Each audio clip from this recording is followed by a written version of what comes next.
நம்முடைய தியானத்திற்கு வசதியாக யோவான் எழுதின சுவிசேஷம் 16வது அதிகாரத்தின் 33வது வசனத்தை நம்மில் ஒருவர் வாசிக்க கவனிப்போம்.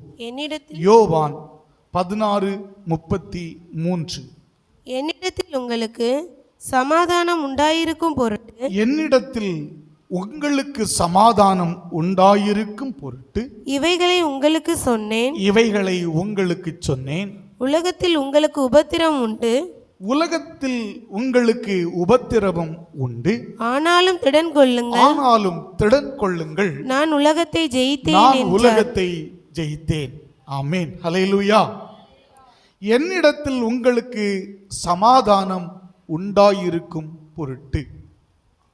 சமாதானம் ஆண்டவர் கொடுக்கிற மிக மிக உன்னதமும் உச்சிதமுமான சிறப்பான ஆசீர்வாதத்தில் ஒன்றுதான் சமாதானம். இந்த சமாதானம் ஏன் நாம் இழக்கிறோம் என்கிற கோணத்தில் வேதத்தை ஆழமாய் தியானித்தால் பல உண்மைகளை நாம் அறியலாம்.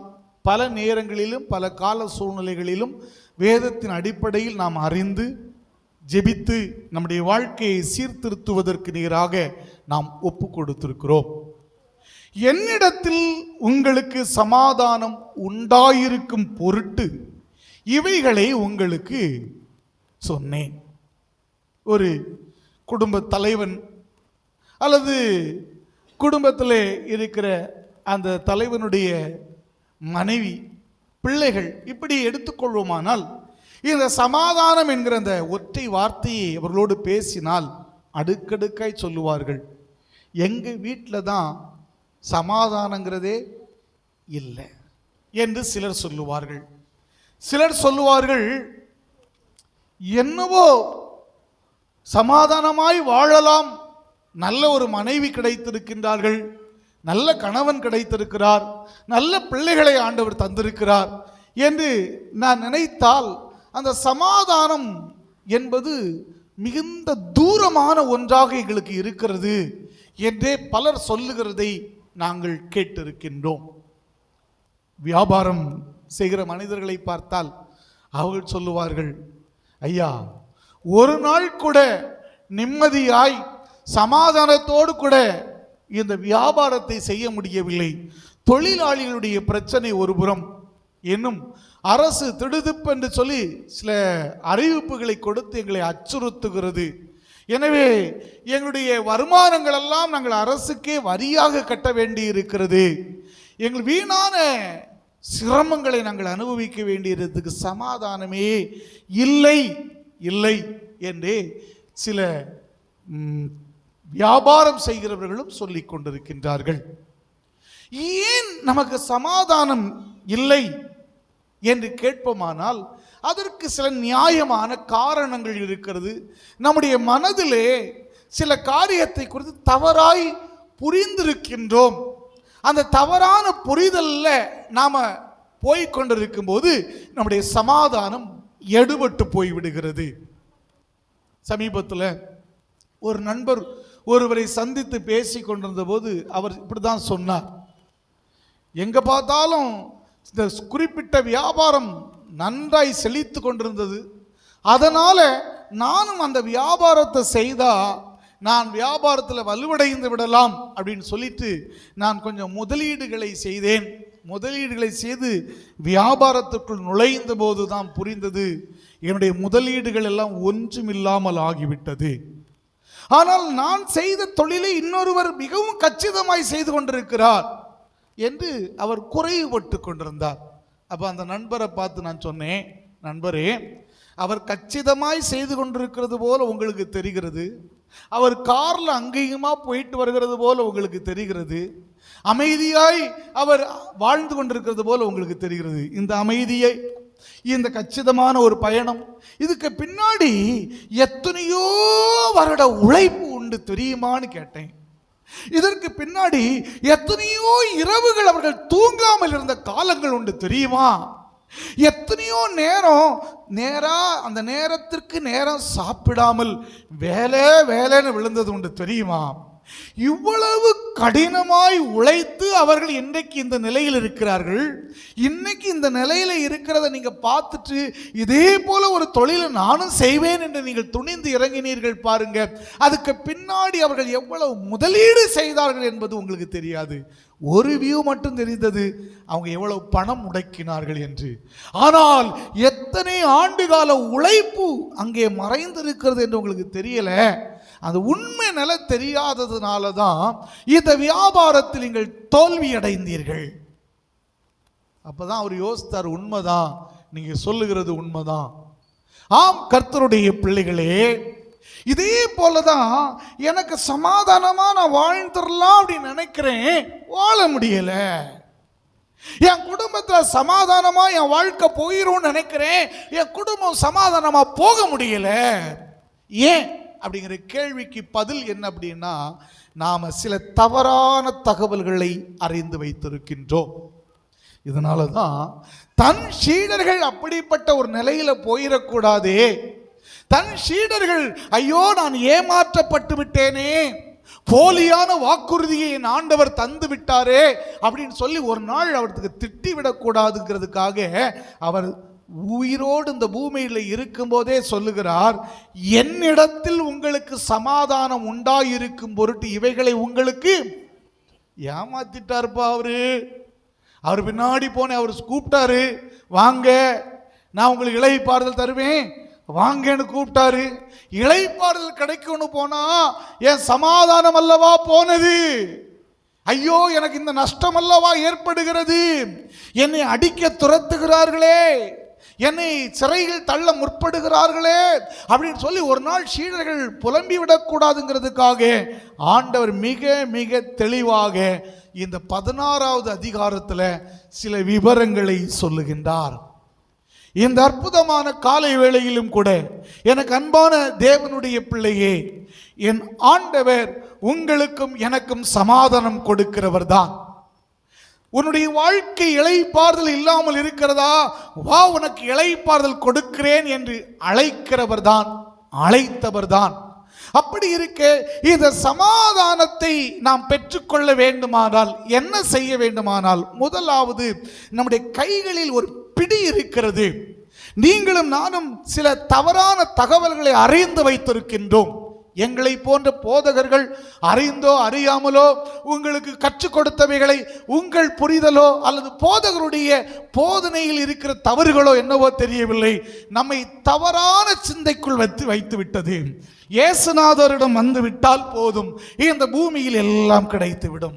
இயேசுநாதரிடம் வந்துவிட்டால் போதும், என் குடும்பத்தில் இருக்கிற பிரச்சனைகள் எல்லாம் தீர்ந்துவிடும். இயேசுநாதரிடம் வந்துவிட்டால் போதும், எனக்கு மனமகிழ்ச்சி மனநிறைவு தான் என்றெல்லாம் ஒருவேளை நீங்கள் அறிந்து வைத்திருப்பீர்கள், அதை பிடித்து வைத்திருப்பீர்கள்.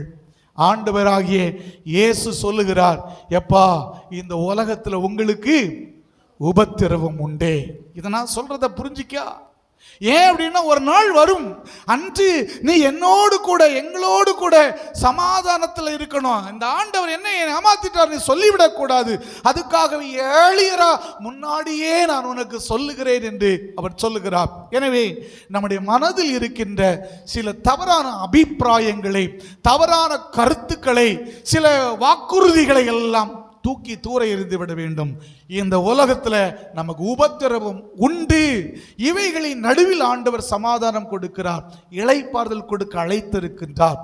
இந்த இளைப்பாறுதல் என்பது இந்த பூமியில் நமக்கு பூரணமான ஒரு இளைப்பாறுதல் கிடைக்குமா என்றால் கிடைப்பதற்கான வாய்ப்பே இல்லை. நம்மை விட பக்தர்கள், மிக மிக பரிசுத்தமாய் வாழ்ந்தவர்கள், ஆதியாகம முதல் வெளிப்படுத்தின விசேஷ வரையிலும் பல தேவ மனிதருடைய சரித்திரங்கள் பைபிளில் இருக்கு. யாராவது ரொம்ப பீஸ்ஃபுல்லா, ரொம்ப லைஃபை என்ஜாய்ஃபுல்லா இந்த பூமியில வாழ்ந்தார்களா, கொண்டாடினார்களா அப்படின்னு நீங்க பார்த்தீங்கன்னா இல்லவே இல்லை. யாரையாவது ஒருவேளை உங்களுக்கு தெரியும்னா நீங்க சொல்லலாம், ரொம்ப சமாதானமாய் வாழ்ந்த பரிசுத்தவான்கள் பைபிள்ல இருந்து யாராவது ஒருத்தர் இல்லை, கிடைக்காது. பிரச்சனை தான், போராட்டம் தான், குழப்பம் தான். கர்த்தருடைய பிள்ளைகளாய் வாழ்கிறவர்களுக்கே அப்படின்னா வாய்க்காலில் ஒரு கால், வரப்பில் ஒரு கால், அப்படி வைத்து கொண்டிருக்கிறவர்களுக்கு நிலைமையை கொஞ்சம் யோசித்து பாருங்க. சரி, இப்போ ஆண்டவர் நம்மை அழைக்கிறார். நீ ஒரு மனசுல நீ சில நினைவுகளை வைத்திருக்கிறாய், இதை நீ விட்டுறணும். விட்டாதான் உன் வாழ்க்கை ஒரு ஒரு பாதுகாப்பாய் இருக்கும். ஒரு முறை ஒரு மலை பிரதேசம் போன்ற அந்த மலை பிரதேசத்தில் ஒரு சினிமா ஷூட்டிங் நடந்துக்கிட்டு இருந்துச்சான். பார்த்துருப்பீங்க, கேட்டிருப்பீங்க இந்த கதையை. அப்போ ஏதோ மேலேருந்து ஒருவர் குதிக்கிறது போல ஒரு காட்சி அமைக்கணும், டைரக்டர் சொல்லிட்டாரு. ஸோ ஒருவர் ஒரு மேலேருந்து கீழே குதிக்கிறாரு. வீடியோ கேமரா வச்சு அதை கரெக்டாக ஷூட் பண்ணும்போது அவர் குதிக்கிறார். குதிக்கும்போது கீழே வலையெல்லாம் கட்டியிருக்கிறாங்க. ஆனால் குதித்தவர் கொஞ்சம் தவறுதலாக என்ன செய்தார் அப்படின்னா, ஒரு மரக்கிளைகளுக்குள்ளே சிக்கி விட்டார். அவர் உடனே பார்த்தார், இதோடு நம்ம செத்து போவோம்னு சொல்லிக்கிட்டு என்ன பண்ணிட்டாரு, ஸ்ட்ராங்காக பிடிச்சிட்டு சத்தம் போடுறாரு. எல்லாரும் சொல்கிறாங்க, ஏய் கையில் இருக்கிற மரக்கிளையை விட்டுருன்னு சொல்கிறாங்க. இவன் விடமாட்டான். இவன் தொங்கிட்டு என்ன பண்ணுறான்னா, நான் செத்தேன். நீ சாக மாட்டாடா, நீ பிடிச்சிக்கிட்டு இருக்கத விடு அப்படின்னு சொல்லும்போது அவன் கேட்கல. இறுதியாக சொன்னாங்க, உனக்கு பாதுகாப்பாக இருக்கிறதுக்கு இங்கே நாங்கள் வலையெல்லாம் கெட்டியிருக்கோன்னு சொன்னபோது, ஸ்பீக்கரை வச்சு அவனுக்கு சொன்னபோது அவன் விட்டானான், அவன் பிழைச்சிக்கிட்டானான். இதே போல தான் நீங்களும் நானும் இந்த பூமியில் வாழும்போது சில எண்ணங்கள் நமக்குள் இருக்கிறது, நினைவுகள் இருக்கிறது, சில தவறான புரிதல் நமக்கு இருக்கிறது. ஆண்டவர் சொல்லுகிறார், உனக்கு லைஃப் பீஸ்ஃபுல்லாக போகணுன்னா, சமாதானமாக போகணுன்னா நீ தவறாக சில காரியத்தை வச்சிருக்கிறதை நீ விட்டு விட வேண்டும் என்று. ஆமென், அல்லேலூயா. ஆண்டவர் என்னிடத்தில் வா அப்படின்னு கூப்பிட்டார் பாருங்க. என்னிடத்தில் வா அப்படின்னு அழைத்த அந்த பிள்ளைகளுக்கு அவர் எப்படித்தான் அழைக்கிறாருங்கிறத புரிஞ்சுக்கிட்டணும். எப்படி அழைக்கிறார் வாசிக்க கவனிப்போம்.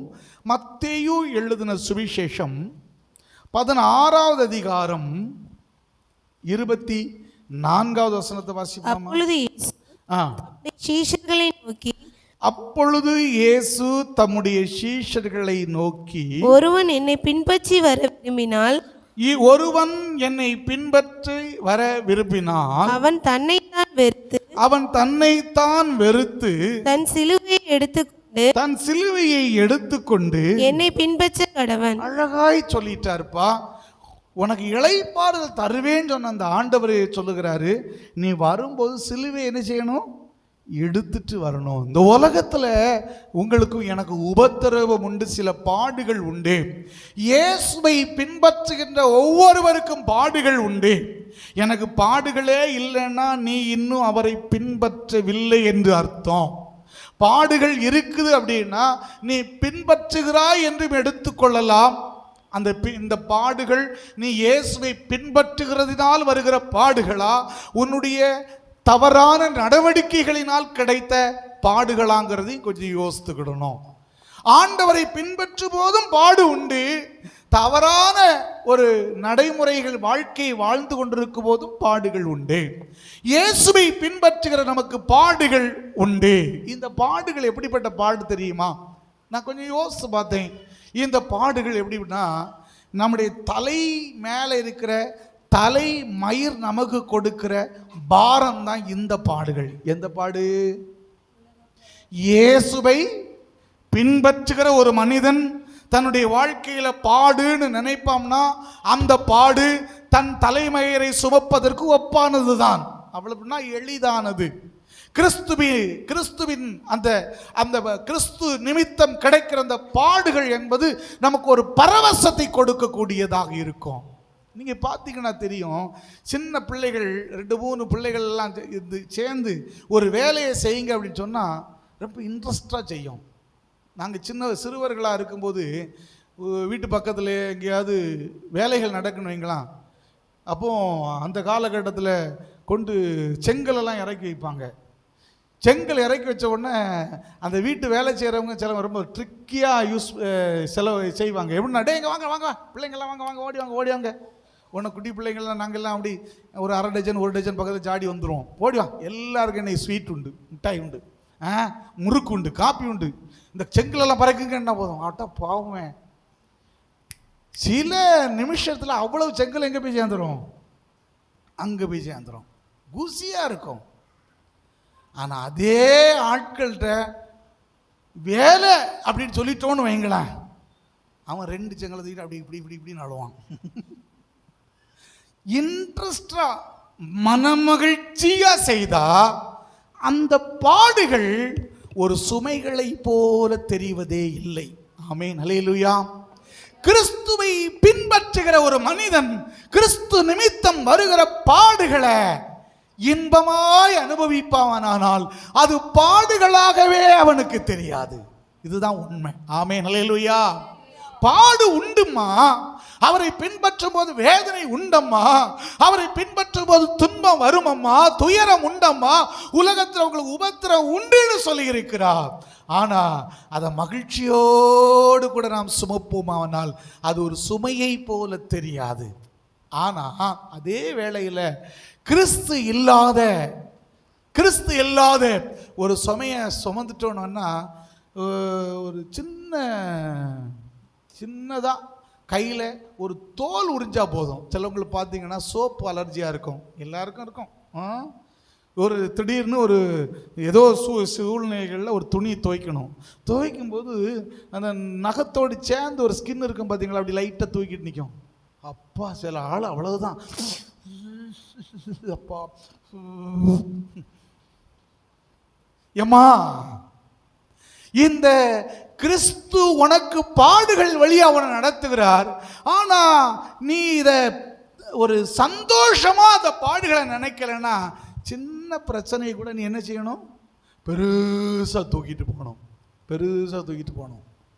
உண்மையாகவே கர்த்தருடைய சன்னிதானத்தில் கர்த்தருடைய பாதத்தில் நீங்களும் நானும் அமர்ந்திருந்து அவர் சொன்ன அந்த உபதேசத்தை கேட்டு வாழ்வோமானால் பெரிய சுமைகள் கூட நம்முடைய தலைமயிருக்கு ஒப்பான ஒரு எடையை தான் கொடுக்குமே ஒழிய வேறு ஒன்றையும் கொடுப்பதில்லை. ஆமென், ஹல்லேலூயா. வருத்தப்பட்டு பாரம் சுமக்கிறவர்களே நீங்க எல்லாரும் என்கிட்ட வாங்க, இளைப்பாறுதல் தருவேன்னு சொல்லி இருக்கிறார். இந்த இளைப்பாறுதல் என்பது பரலோகத்துல தான் அற்புதமான இளைப்பாறுதலாக இருக்கும். இந்த பூமியில பாடுகள் தான் இருக்கும். அந்த பாடுகளை எளிதாய் மகிழ்ச்சியோடு கூட நாம் சுமப்போமானால் அது ஒன்றும் இல்லாதது போலவே கடந்து போய்விடும். ஆமென், ஹல்லேலூயா. அதுக்கு தான் அவர் சொல்லி இருக்கிறார். மீண்டும் அந்த வசனத்தை வாசிப்போம். யோவான் 16:33. அப்பொழுது என்னிடத்தில் உங்களுக்கு சமாதானம் உண்டாயிருக்கும் பொருட்டு இவைகளை உங்களுக்கு சொன்னேன். உலகத்தில் உங்களுக்கு உபத்திரமும் உண்டு. இவைகளை உங்களுக்கு சொன்னேன். எதுக்கு? என்கிட்ட நீங்க சமாதானமா இருக்கணுங்கிறதுக்காக. ஏலியராவே சொல்லிவிட்டார் எப்ப பாடு உண்டு என்று. அதை இன்னும் இந்த யோவான் தன்னுடைய முதல் நிருபத்தில் 1 யோவான் 2வது அதிகாரத்தின் 28வது வசனத்தில் கொஞ்சம் கூட தெளிவாய் சொல்லுகிறார். வாசிப்போம் அம்மா. 1 யோவான் 2:28. இப்படி இருக்க பிள்ளைகளே, அவர் வெளிப்படும் போது நாம் அவர் வருகையில் அவருக்கு முன்பாக வெட்கப்பட்டு போகாமல் தைரியமுள்ளவர்களாய் இருக்கும்படிக்கு அவரில் நிலைத்திருங்கள். அவர் வரும்போது எப்படி இருக்க கூடாதா? வெட்கப்பட்டு போகாதபடிக்கு இருக்கணும். அதுக்காக தான் ஏலியரா சொல்லுகிறார், என் ஆண்டவர் வரப்போகின்றார். எதற்காக? தம்முடையவர்களை அழைத்து செல்வதற்காக, தமக்கு காத்திருக்கிறவர்களை அவர்களுக்காக ஆயத்தமாக்கப்பட்டிருக்கிற ராஜ்யத்தில் கொண்டு சேர்ப்பதற்காக வரப்போகின்றார். அவர் வரும்போது நாம் வெட்கப்பட்டு போகாம இருக்கணும்னா அவர் சொன்னதை அப்படி பிலீவ் பண்ணணும், நம்பணும். ஆமா, உபத்திரவம் உண்டு, இந்த வழியாதான் நாங்க போகணும் அப்படின்னு சொல்லி ஆழமாய் நினைத்திருக்க வேண்டும். இந்த உலகத்தில் இருக்கிற மனிதர்கள் நமக்கு பல்வேறு நிலைகளிலே உபத்திரவத்தை கொடுப்பார்கள். மதவாதிகள் எப்படி உபத்திரவத்தை கொடுப்பாங்க தெரியுமா? வாசிக்க கவனிப்போம். யோவான் 16வது அதிகாரத்தின் 2வது வசனத்தை வாசிக்கலாமா? யோவான் 16:2. அவர்கள் உங்களை ஜெப ஆலயங்களுக்கு புறம்பாக்குவார்கள். அவர்கள் உங்களை ஜெப ஆலயங்களுக்கு புறம்பாக்குவார்கள். மேலும் உங்களை கொலை செய்கிறவன் உங்களை கொலை செய்கிறவன் தான் தேவனுக்கு தொண்டு செய்கிறவன் என்று தேவனுக்கு தொண்டு செய்கிறவன் என்று நினைக்கும் காலம் வரும். நினைக்கிற காலம் வரும். உங்களை எங்க துரத்துவாங்களாம்? ஜெபாலயத்தை விட்டு துரத்திடுவாங்க. நீங்க கூடி ஜெபம் பண்றீங்களா? ஜெபம் பண்ணக்கூடாதுன்னு தடுப்பாங்க. நீங்க வானத்தையும் பூமியையும் படைத்த ஆண்டவருக்கு ஸ்தோத்திரம் என்று சொல்லுவீர்களா?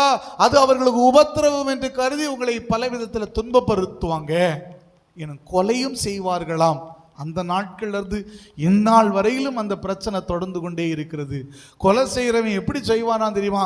தன்னுடைய கடவுளுக்கு தொண்டு செய்கிறதாகவே நினைத்து கொள்வானாம். உபத்திரவம், நாம் கொலை செய்யப்படுகிற அளவுக்கு உபத்திரவங்கள் நமக்கு வரலாம். ஆனாலும் அவர் சொல்லி இருக்கிறார், உனக்கு என்னிடத்துல சமாதானம். நான் உனக்கு சொல்றேன், இப்படிலாம் நடக்கும் ஜெயிக்குமா. இப்படிலாம் நடக்கிறதுனால மைண்டில் வச்சுட்டு அப்படியே நீ உன்னை ப்ரிப்பேர் பண்ணிக்கா, உன் வாழ்க்கையை சரிப்படுத்திக்கொள். பவுல் சொல்லுகின்றார். வாசிப்போம். 2 தீமோத்தேயு 3வது அதிகாரத்தின் 12வது வசனத்தை வாசிப்போமாமா. 2 தீமோத்தேயு 3:12. அன்றியும் கிறிஸ்து இயேசுவுக்குள் தேவ பக்தியாய் நடக்க மனதாய் இருக்கிற யாவரும் துன்பப்படுவார்கள். Praise the Lord. ஹல்லேலூயா. பக்கத்துல பார்த்து சொல்லுங்க, ஆண்டவருக்கு பிரியமா நடக்கணும்னு நினைச்சா துன்பப்படுவாய்.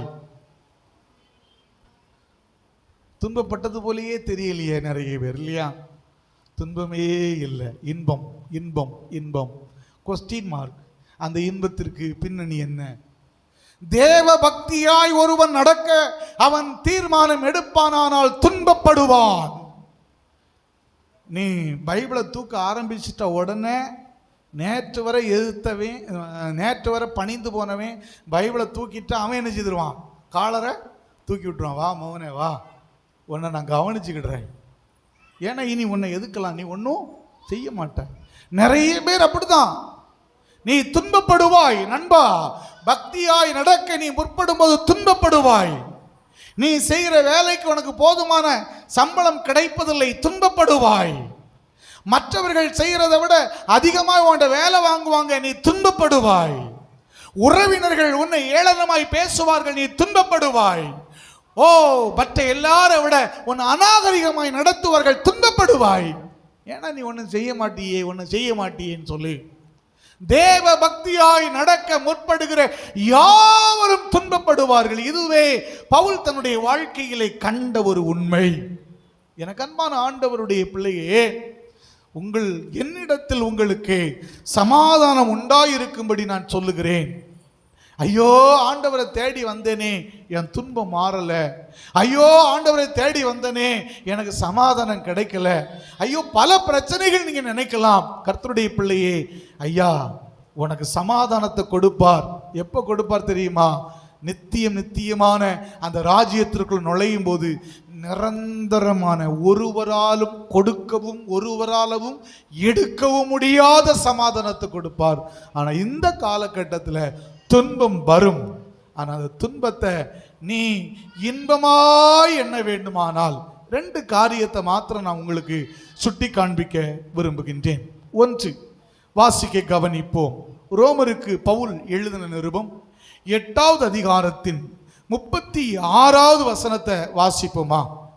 ரோமர் கிறிஸ்துவின் அன்பை விட்டு, கிறிஸ்துவின் அன்பை விட்டு நம்மை பிரிப்பவன் யார்? நம்மை பிரிப்பவன் யார்? உபத்திரவமோ, வியாகுலமோ, துன்பமோ, பசியோ, நிர்வாணமோ, நாசமோசமோ, பட்டயமோ, இவை எல்லாவற்றிலும் நாம் நம்மில் அன்பு கூறுகிறவராலே முற்றும் ஜெயம் கொள்ளுகிறவராய் இருக்கிறோமே. ஆமென், ஹல்லேலூயா. கிறிஸ்துவின் அன்பை விட்டு நம்மை பிரிப்பவன் உபத்திரவமா, வியாகுலமா, அப்போ இத உபத்திரவம், வியாகுலம், துன்பம், பசி, நிர்வாணம், நாசமோசம், பட்டயம் இவைகளெல்லாம் நமக்கு துன்பத்தை கொண்டு வருகிறது. இந்த துன்பத்தை இன்பமாய் நாம நினைக்கணும்னா இந்த துன்பம் நமக்கு இன்பமாய் மாறணும்னா ஒரு எளிய வழியை இங்கே அவர் சொல்லுகிறார். என்ன? கிறிஸ்துவின் அன்பு. பிரெட்டு சாப்பிடணும் அப்படின்னா அப்படியே நீங்கள் 2 பீஸ் பிரெட் எடுத்து சவைச்சிங்கன்னா உங்களுக்கு டேஸ்ட்டே இருக்காது. என்ன செய்வாங்க? அந்த 2 ஸ்லைஸுக்கு இடையில ஒரு ஜாமோ அல்லது பட்டரையோ கொஞ்சம் அப்படி தடவிக்கிடுவாங்க. தடவிக்கிட்டு அப்படி கடிச்சிட்டோன்னா தண்ணி குடிச்சிட்டு அப்படி போயிடலாம் சாப்பிட்டு, இல்லையா? இதே போல பாடுகள், வேதனைகள், துன்பங்கள் ஒருவேளை நீங்களும் நானும் ஏற்றுக்கொள்ளுகிற அளவுக்கு நமக்கு இருக்காது. ஆனால் கிறிஸ்துவின் அன்பு என்கிற ஜாம் அல்லது பட்டரை சேர்த்துக் கொள்வோமானால் இந்த பாடுகளையும் துன்பங்களையும் எளிதாய் சகித்துக் கொள்ளுவோம். ஆமென், அல்லேலூயா. அப்படியானால் என்னிடத்தில் உங்களுக்கு சமாதானம் உண்டாயிருக்கும் பொருட்டு நான் உங்களுக்கு இவைகளை சொன்னேன், துன்பம் உண்டு என்று சொன்னேன்.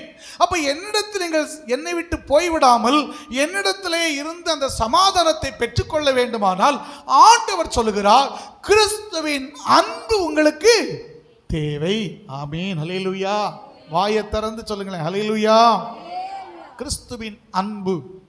சில மனிதர்கள் நிமித்தம் சில பாடுகளை அனுபவிக்கும் போது இந்த மனிதர்களை விட்டே ஓடி ஒளிந்துடணும்னு நம்ம நினைப்போம். சில வேளைகளை எப்பா இவன் பக்கம் போயிடக்கூடாது, இவள் பக்கம் போயிடக்கூடாது அப்படின்னு நினைப்போம்.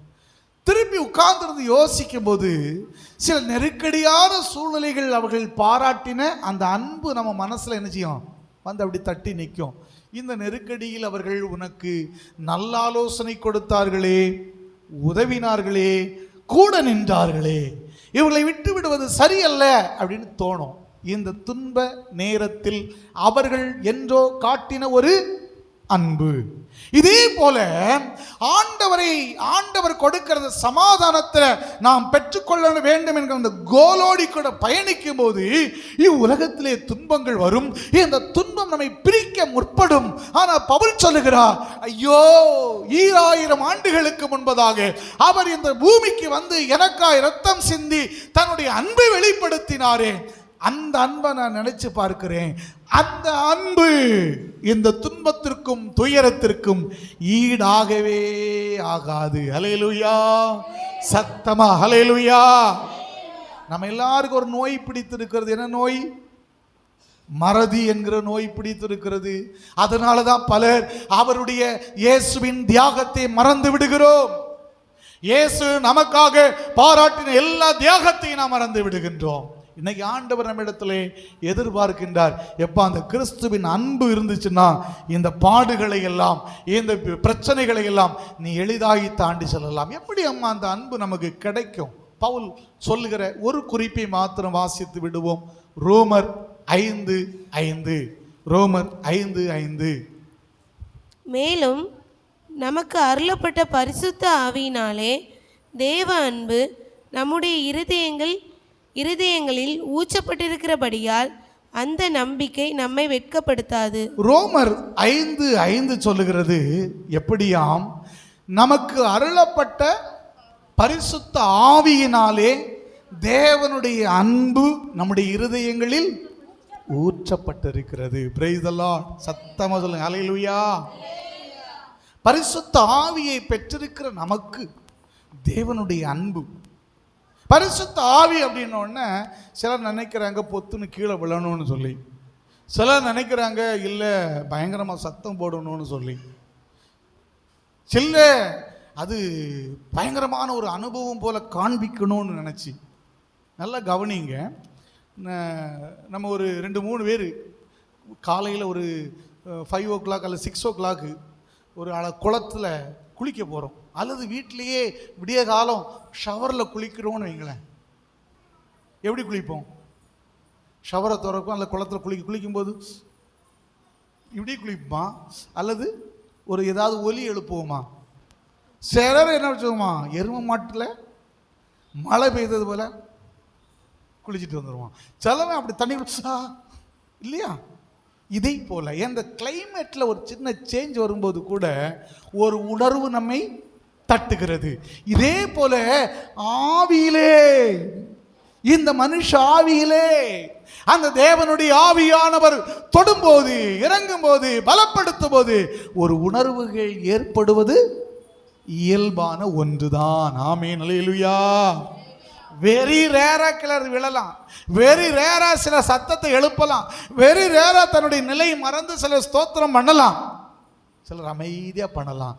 எப்படியோ ஆண்டவருடைய சன்னிதானத்தில் முழு இருதயத்தோடு வந்து நிற்போமானால் அந்த பரிசுத்த ஆவியானவர் தேவனுடைய அன்பை நம்முடைய இருதயத்திலே ஊற்றுவார். ஆமென், அல்லேலூயா.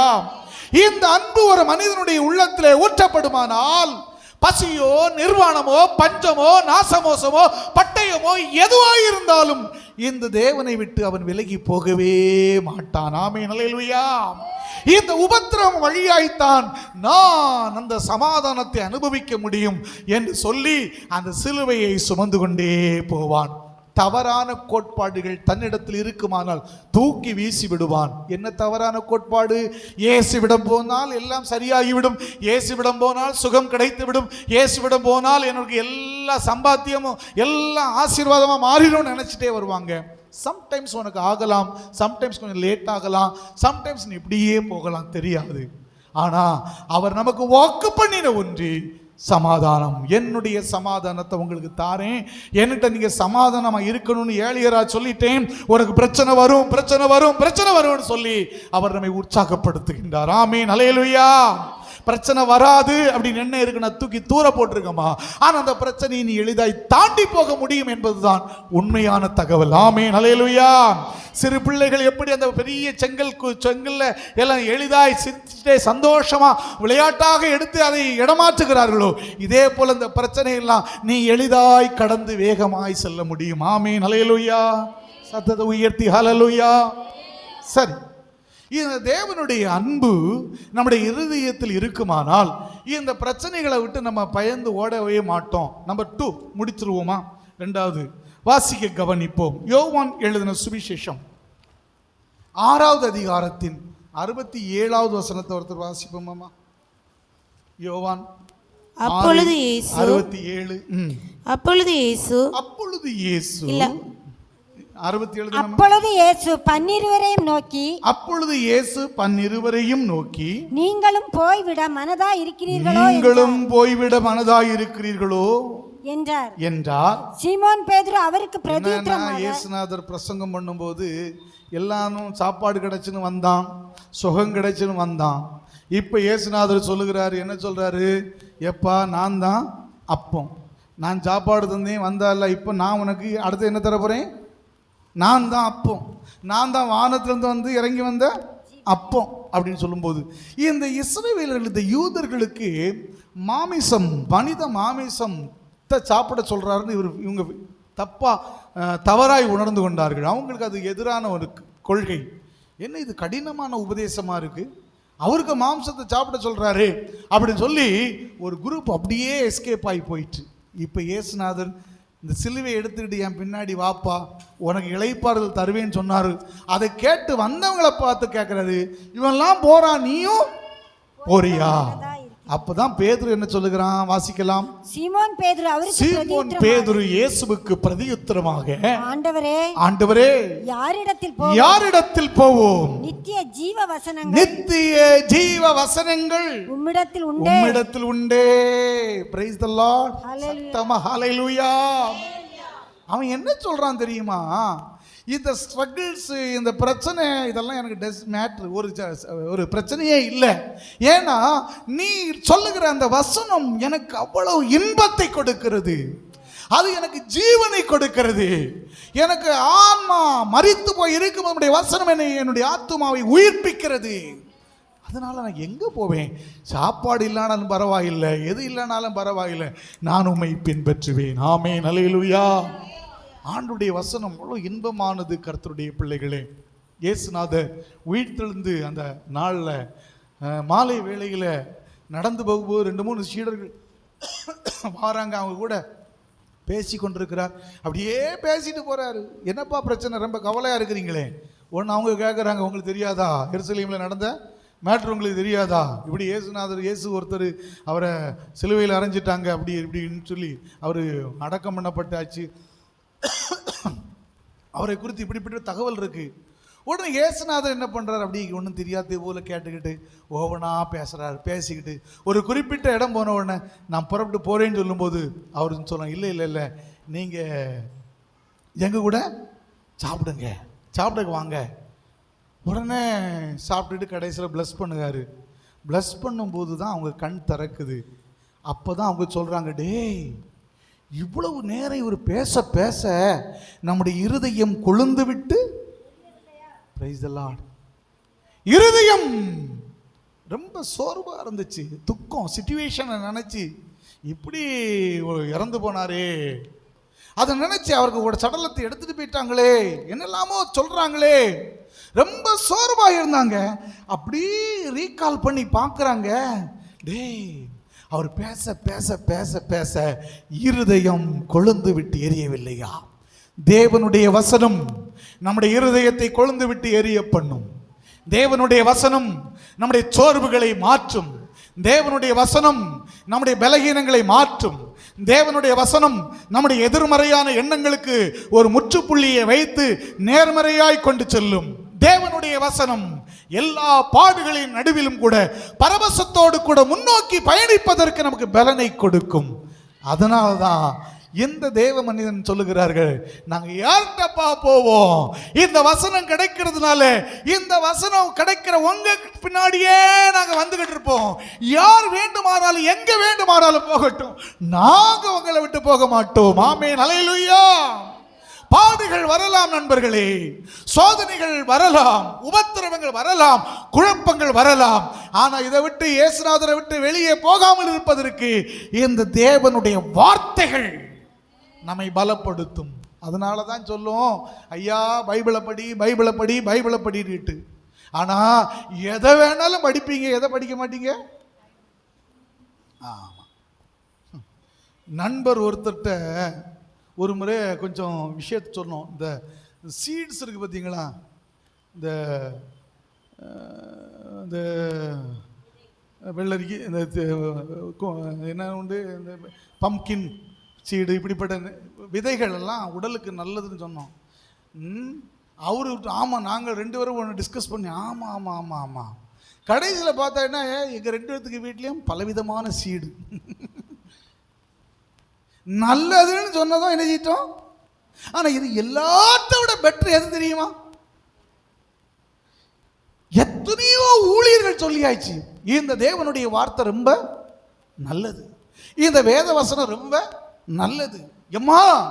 ஆனாலும் இந்த வசனத்திற்கு நம்ம முக்கியத்துவம் கொடுக்க தவறினால் சோர்வு தானே வரும், பின்மாற்றம் தானே வரும். இந்த இயேசுநாதரை பின்பற்றி என்ன பிரயோஜனம்னு தானே கேட்பா. நானும் உபவாசம் பண்ணி தான் பார்க்குறேன், எனக்கு பலனே கிடைக்கல. நானும் ஜபம் பண்ணி தான் பார்க்குறேன், எனக்கு பிரயோஜனமே இல்லை. நீ சொல்லுகிறதுக்கு காரணம் வேற ஒன்றும் இல்லை, இந்த வசனம் உன்னில் இல்லை, இந்த வசனம் உன்னில் இல்லை. ஆனா இந்த வசனம் கொடுக்கிற இன்பத்தை மாத்திரம் நீ ரசிப்பாயானால், ருசிப்பாயானால், எந்த பாடுகள் வந்தாலும் பவுல் சொன்னது போல ஒருவரும் கிறிஸ்துவின் அன்பிலிருந்து எங்களை பிரிக்கவே முடியாது. ஆமென், ஹல்லேலூயா. சொல்லுவோமா? யார் பிரிக்க முடியும் இயேசுவின் அன்பில் இருந்து? எதுதான் பிரிக்க முடியும் என் நேசரின் அன்பில் இருந்து? யார் பிரிக்க முடியும் இயேசுவின் அன்பில் இருந்து? எதுதான் பிரிக்க முடியும் நேசரின் அன்பில் இருந்து? வேதனையோ நெருக்கடியோ சோதனையோ பிரித்திடுமோ? வேதனையோ நெருக்கடியோ சோதனையோ பிரித்திடுமோ? யார் பிரிக்க முடியும் இயேசுவின் அன்பில் இருந்து? எதுதான் பிரிக்க ரசிக்க முடியும் நேசரின் அன்பில் இருந்து. ஹல்லேலூயா. என்னிடத்தில் சமாதானம் உண்டாயிருக்கும் பொருட்டு இவைகளை உங்களுக்கு சொல்லுகிறேன். என்ன சொல்லுகிறார்? இந்த உலகத்தில் உங்களுக்கு உபத்திரவம் உண்டப்பா, அதனால ஐயோ தப்பா போயிட்டே அப்படின்னு ஏமாற வேண்டிய அவசியம் இல்லை. குடும்ப வாழ்க்கைக்கு நுழைகிறதுக்கு முன்னாடி நிறைய நண்பர்கள் சொல்லுவாங்க சந்தோஷமாக உங்கள் குடும்பம் இருக்கும் அப்படின்னு. குடும்ப வாழ்க்கை நுழைந்த பிற்பாடு டெய்லி சண்டை சச்சரவுகள். ஐயோ ஏமாத்திட்டானே அப்படின்னு நம்ம நினைப்போம். இப்படி ஏமாத்திட்டாங்களே நினைக்கிற அளவுக்கு அல்ல. இயேசுநாதர் மிக தெளிவாய் சொல்லிட்டாரு, எப்பா உபத்திரம் உண்டு, ஆனாலும் பயப்படாத, திடன்கொள், நான் உலகத்தை ஜெயித்தேன். ஆமென். அல்லேலூயா. இந்த ஆண்டவரை சார்ந்து வாழ்வதற்கு ஆண்டவர் நமக்கு 2 காரியத்தை கொடுத்திருக்கிறார். அந்த பரிசுத்த ஆவியினால தேவனுடைய அன்பு நம்முடைய இருதயங்களில் ஊற்றப்படுகிறது. இந்த அன்பு நமக்குள்ள இருக்கும்போது என்னதான் சோதனை வேதனை வந்தாலும் விலகி போக மாட்டோம். தேவனுடைய வார்த்தையை ரசிக்க ருசிக்க ஆரம்பித்து விட்டால் இந்த தேவனுடைய வார்த்தை நமக்குள்ள கொழுந்து விட்டு எரிய ஆரம்பிக்கும். கொழுந்து விட்டு எரிய ஆரம்பிக்கும் போது என்னதான் சோதனை வந்தாலும் யார்தான் பின்வாங்கி போனாலும் நாம பின்வாங்கி போகவே மாட்டோம். ஆமென். அல்லேலூயா. அந்த ஆண்டவர்ட்ட நம்முடைய வாழ்க்கையை அர்ப்பணித்து நாம் ஜெபம் பண்ண போகிறோம். ஜெபம் பண்ணுவோமா? எல்லாரும் எழுந்து நிற்போமா? Glory to Jesus. தேவனாகிய கர்த்தர், சேனைகளின் கர்த்தர் நம்மை இம்மட்டும் அதிசயமாய் நடத்தி இருக்கின்றார். ஹல்லேலூயா, ஹல்லேலூயா, ஹல்லேலூயா, ஹல்லேலூயா. தேவனாகிய கர்த்தர் நம்முடைய வாழ்வை கட்டி உயர்த்த போகின்றார். நமக்கு மேன்மையை கொடுக்க போகின்றார். செம்மையான பாதையில் நடத்த போகின்றார். எல்லாரும் கண்களை மூடிக்கொள்வோமா? Glory to Lord. Hallelujah.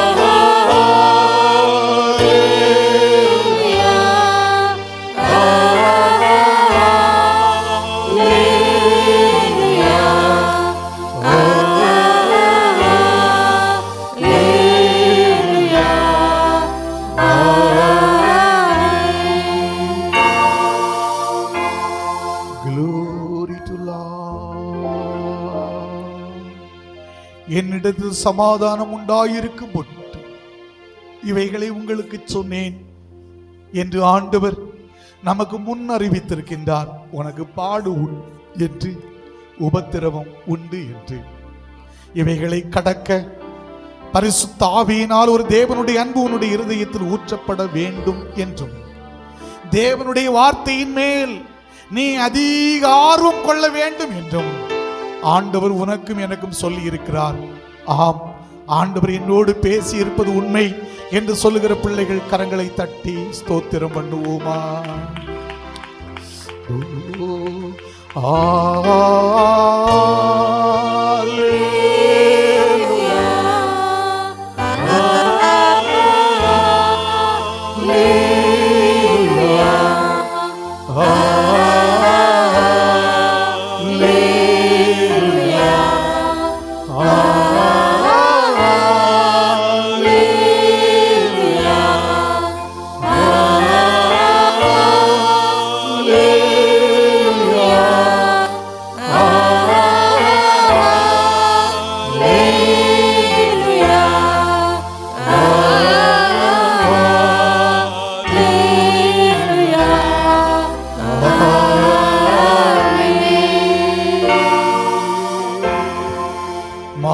இரக்கமும் மட்டற்ற கிருபையும் நிறைந்த எங்கள் பரலோகத்தின் ஆண்டவரே, உம்முடைய பிள்ளைகள் என்கிற ஒற்ற உரிமையோடு நாங்கள் கூடி வந்திருக்கின்றோம்.